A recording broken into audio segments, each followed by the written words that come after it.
Most Naruto fans will agree that the Land of Waves arc was monumental for the character development of Naruto Uzumaki. Not only did he see firsthand how horrible the ninja world was through his interactions with Zabuza, Haku, and Gato, but it was also the birth of his vision as a ninja. It was at the gravesite of Zabuza and Haku that Naruto shared his vision with Kakashi and Team 7. It was so big of a moment in his journey as a ninja that Kakashi went as far as to tell the reanimated Zabuza and Haku just how much Naruto was impacted through their interactions when they fought. That brings us to the topic of this what if, which is what if Haku never died? How would the Naruto story change? Would it be for better or would it be for worse? Well, in today's video, we're going to look at just that scenario. In order for this to happen, we must go all the way back to the very first arc of Naruto, which is the Land of Waves. Originally, Haku died giving his life to protect Zabuza, which is where our change would occur. Instead of telling Zabuza that he was about to end the fight, Kakashi would immediately summon his pack of ninja dogs and nail him with the lightning blade straight to Zabuza's heart. These precious few seconds would be just enough for Kakashi to kill Zabuza before Haku could save him. Kakashi's lightning blade would pierce through Zabuza's chest.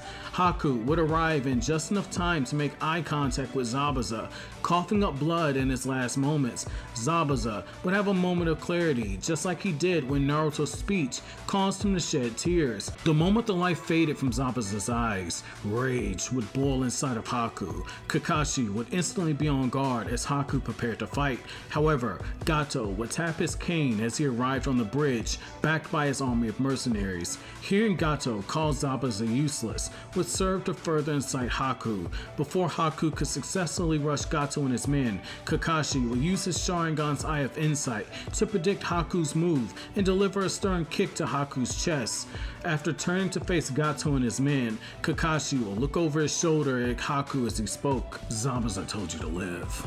Don't throw your life away. I'll handle Gato. Haku, stand down." Because Kakashi wouldn't have wasted additional chakra, speed blitzing Zabuza, delivering a handful of powerful taijutsu blows to him, Kakashi would have more than enough chakra to rush Gato. However, instead of killing him, Kakashi would simply knock him unconscious. In another series of quick movements, Kakashi, with his chakra waning, would knock out a few of the mercenaries with swift strikes before placing a good number of them under genjutsu, leaving them unconscious. Given Kakashi had enough chakra to produce a large number of shadow clones, which came after he manhandled Zabuza, disabling his arms in the process, then I see no reason for why Kakashi wouldn't be able to pull off this feat.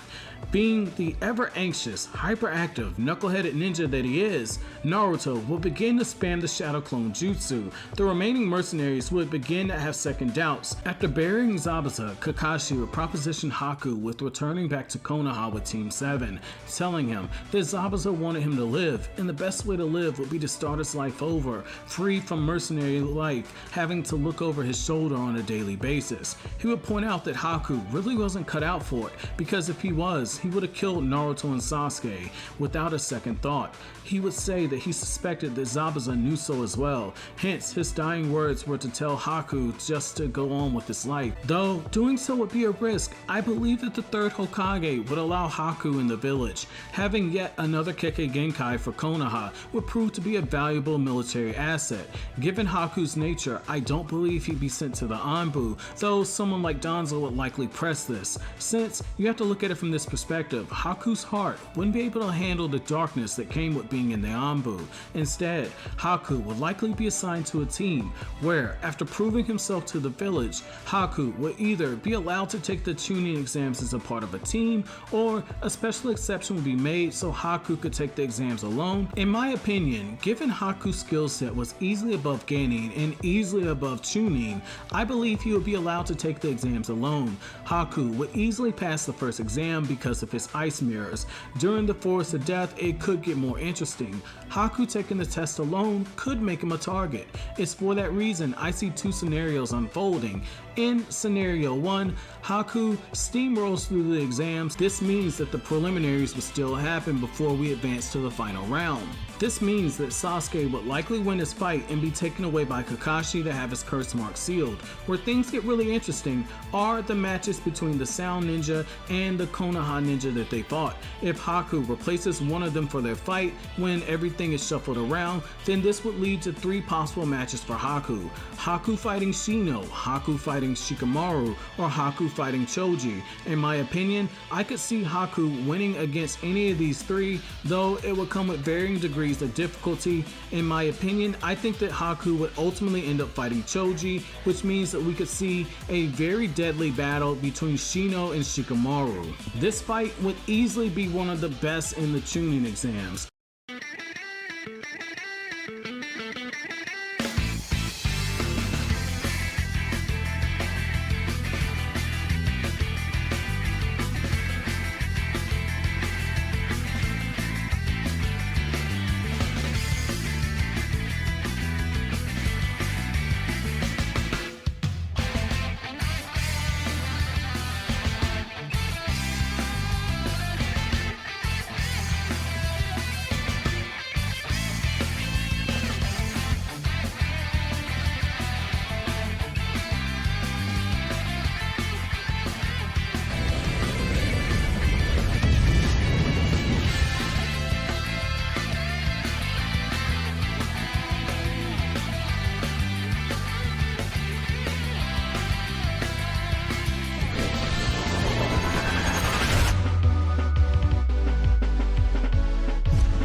The rest of the preliminaries will proceed as normal. However, where things get interesting is the final round. Instead of having 9 participants like originally happened in the manga, the total number will be 7, since Ino and Sakura would have double eliminated themselves in this scenario, and Shino and Shikamaru would have ended in a draw. This would mean that we will see either Haku versus Kankuro or Haku versus Tamari. With the Chunin exam's final round having the matchups finally set, the next few weeks would occur just as they did originally. Sasuke would train with Kakashi, Ebisu would originally take over Naruto's training and would eventually get relieved of doing so when Jiraiya shows up in the story. As Jiraiya stated in chapter 91, part of the reason why Naruto struggled to walk on water is because he had the even and odd seals placed on him by the 4th Hokage with his 4-pronged seal and by Orochimaru with his 5-pronged seal, and so it was messing up with this chakra flow that he was getting from both himself and from the Kyuubi. After Jiraiya is caught peeping on women, he would go on to train Naruto. Jiraiya would know immediately that Naruto was Minato's son, hence he would still take a bit of interest in him. The Chunin exams would proceed as normal. Naruto would still give Neji the uppercut from hell. Sasuke versus Gaara would be postponed because Sasuke and Kakashi would be late. Kankuro would drop out so as to keep his puppet master jutsu a secret, which would lead to Haku versus Tamari.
Sasuke versus Gaara would proceed as normal, however, there would be a small difference, and this would be how Haku would likely join the team that is backing up Sasuke. It's very debatable if Shino would follow after the Hidden Leaf Village is attacked, since he wouldn't have the same incentive to do so. He wouldn't be near the participants of the exam, which means that he wouldn't notice the change in behavior of Kankuro and grow suspicious, and it likely means that his guard is lowered, and so when the Sound Ninja and the Hidden Sand Ninja begin to attack the village, he's likely caught in the Genjutsu. If we assume that Shino doesn't follow, then we could very well see Haku be the one who takes out Kankuro in a fight, but if he does follow, then we could see Haku assist in the battle with Gaara. However, Haku will be severely outclassed in this fight, given the fact that Gaara is a Jinchuriki. This would ultimately leave him on the sidelines along with Sasuke, watching as Naruto gave Gaara the almighty headbutt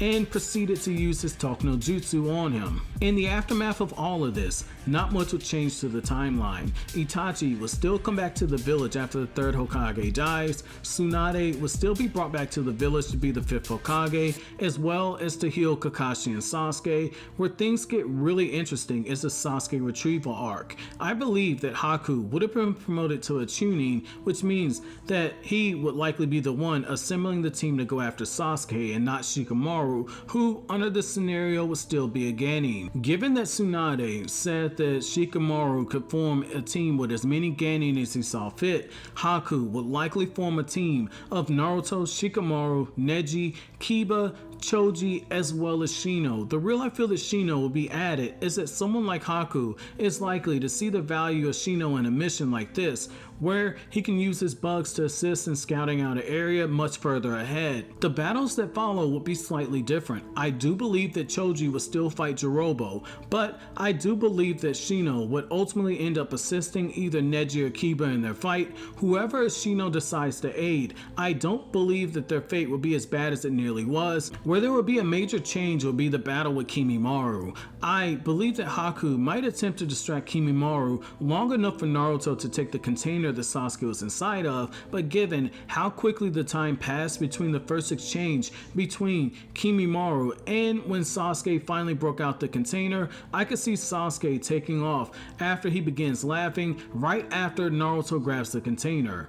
This would mean that Sasuke would pop out, begin laughing, and run off, which would leave an opportunity for either Naruto or Haku to chase after him. I do believe that Haku would tell Naruto to go on ahead and find Sasuke, leading to a battle between bone and ice. At first glance, I could see Haku losing this fight for quite a few reasons. Kimimaro was able to manhandle a large number of Naruto shadow clones that did have some of the QB's influence affecting their movements. With that being said, Haku's reaction speed is insane, and the potential for Haku freezing some of the bones of Kimimaro is a very real factor that needs to be put into the equation. While Haku is using a combination of ice jutsu to fire off projectiles and throwing his needles would allow him to fight from a distance, I could see the balance of this fight tipping against him and more so in the favor of Kimimaro. Kimimaro wasn't a slouch. You have to remember, this guy fought 2 Jinchuriki and fought Rock Lee back to back to back